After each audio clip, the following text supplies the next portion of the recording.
As a Christian, okay, most of the friends that I have had in my life as a human being, 90% of them are Muslims. And today, I am here to share with you what me, Achawa, as a Christian, I have learned from my Muslim friends. When I was in university, I had a friend. She's Muslim. That girl was a friend when I needed a friend. And as I'm speaking to you today, I have another Muslim friend in my life, Zoo. She's a friend. So for me, I do not care what people say about Muslims. I love them. I appreciate them. They've helped me. They've been there for me. And I absolutely cherish their relationship. Even with partners that I work with, they are Muslims. The first thing that I have learned from Muslim is the act of giving.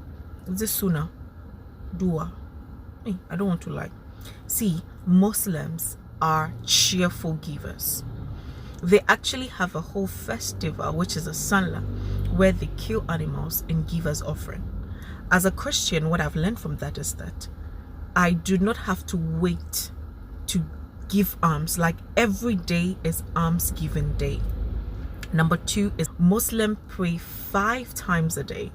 As a Christian, as a Christian, what that teaches me is that I do not have to wait till a Sunday to pray. Every day I can pray, like every day I can pray.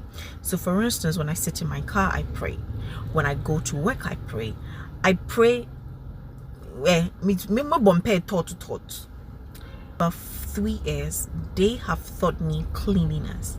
So when I was in uni, a friend of mine taught me how to wash after peeing, and that has been my hygiene one-on-one, how to be fresh all the time. And I fell in love with this when I was traveling for 3 days. So I did a lot of travel, and I realized that when I got to my destination, I was still fresh because I practiced that. I can't say much about it because I think if you have a Muslim friend, they should teach you that particular one. It's a lifesaver. Act of submission. See, Muslim women are feminine women. They dress feminine. They talk feminine. They act feminine. And they understand that the man is the head of the family. Let me tell you something. My mom is Muslim, and I have a cousin called Dan.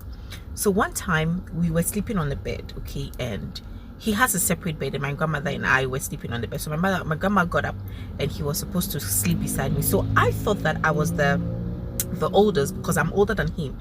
Do you know what he told me? He said no, he wants to sleep at the edge of the bed so that he can protect me because he is a man, and if anything comes into the room, it should face him first. I'm like, wow. If a young Muslim guy is telling me that he has to protect me because he's a man, I'm not saying Christians, you see, I don't want you to get this. I am not comparing Christianity to Islam. No, I am just telling you that as a Christian, living with Muslims and being friends with Muslims, what I have learned from them and how I'm practicing it in my Christian life. So when I'm working with men, I am with a man, I make sure that I choose men who can lead me, because when I get into that zone, I allow the man to be a man. The next thing I learned is that Muslim women are very domestic.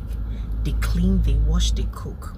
That is why I'll go back that as a woman, you should know how to do all these things so that when you decide to choose a man, you can do all these things for them. Muslim women dress modest. I'm not saying you should cover your hair. You could realize that I love wearing skirt. You know, yesterday my friend was like, hey, Achawuni Duku.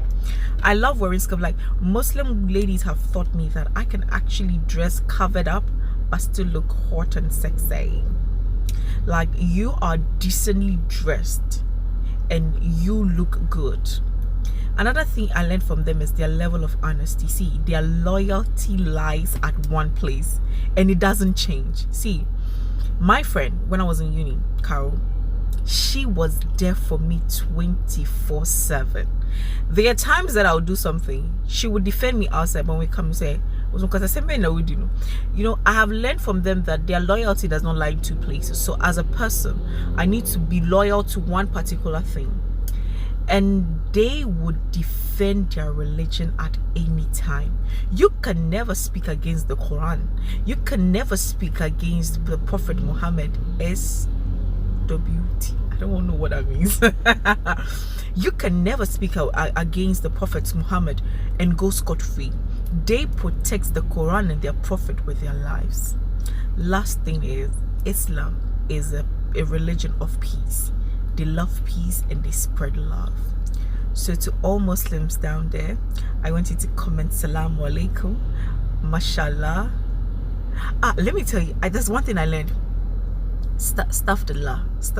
God, Inshallah, Allo Salaam Alaikum, Allo Alaikum Salah, Allo Inshallah, Allo Mashallah, and then the last one is Astaghfirullah. I forgot. All right, bye.